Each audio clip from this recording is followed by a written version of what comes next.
ईरानी शहीद general Qasem Sulemani की बेटी ज़ैनब सुलेमानी ने अमरीकी दावा मुस्तरद कर दिया। उन्होंने वाज़ेह किया कि अमरीका में गिरफ्तार ख़वातीन का कासिम सुलेमानी के ख़ानदान से कोई ताल्लुक नहीं। उधर महकमा ख़ारजा ने कासिम सुलेमानी की भांजी और उसकी बेटी को गिरफ्तार करने का दावा किया था और बावर कराया था कि हमीदा सुलेमानी अफशर और उनकी बेटी के ग्रीन कार्ड्स मनसूख कर दिए गए।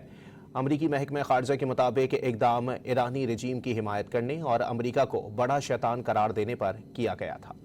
ईरानी शहीद जनरल कासिम सुलेमानी की बेटी ज़ैनब सुलेमानी ने अमरीकी दावा मुस्तरद कर दिया। उन्होंने वाज़ेह किया कि अमरीका में गिरफ्तार ख़वातीन का कासिम सुलेमानी के ख़ानदान से कोई ताल्लुक नहीं।